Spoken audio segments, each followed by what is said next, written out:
So what you've just seen is the statue of Edward Colston being thrown into the sea by Black Lives Matter protesters and their supporters. Now, who was Edward Colston and why was his statue thrown into the sea? So Edward Colston was an MP for Bristol between 1710 and 1713. And before that, he made his fortune in the slave trade.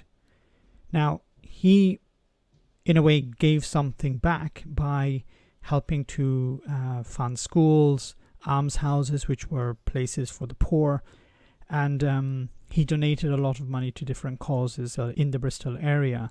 He was very important for the city of Bristol, and because of that, they built him a statue. But the problem is he made his fortune on the backs of slaves. Many people died in the voyages across the sea between Africa and the Caribbean and the Americas, and he was part of that. Now, some people will say it was a different time. The ideas of people were different back in the 1700s and the 1600s, and that's true, it's correct, but it doesn't take away the morality of it. And you could ask Edward Colston at the time, would you like to be a slave? And I'm pretty sure he would say no. So it would be very difficult for him to justify it, even giving him the historical context. Now, it's interesting also that some people have come out and condemned this action, in particular the Home Secretary Priti Patel, who called it utterly disgraceful and said it speaks to the acts of public disorder that have become a distraction from the cause people are actually protesting about. Now, there's a very big difference between tearing down a statue, which is a symbol, and smashing windows and looting.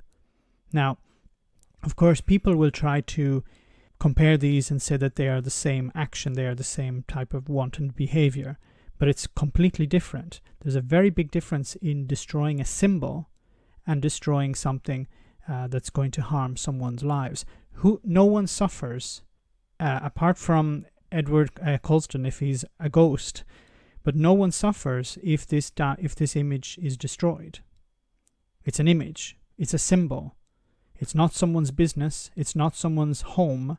It's not someone's livelihood. That's why it's very important that when a symbol is destroyed, we look at it as a symbol. It's a very important difference, and it's very important that we condone this, because it's not wanton behavior. It's not acts of violence, acts of vandalism. There is a motive behind it. This man represented slavery, and this town of Bristol is worshipping him in a sense because they are maintaining his statue. They are saying, for the city of Bristol, this is okay. Slavery is okay. Now, I understand people will say, well, yes, but he gave money to the poor and he did this and he did that. But if he did it for moral reasons, then how the hell can he legitimize slavery? Now, of course, the right-wing talking heads are going to come out immediately and condemn this and say it's just another act of violence by the extreme left.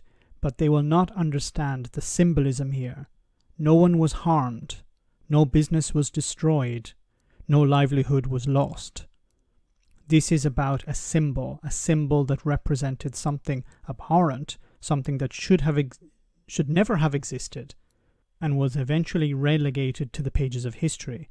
But today, many people from ethnic minorities continue to have grievances that we need to listen to. Let me know in the comments, guys, what you think. As always, your comments are greatly appreciated. Thanks.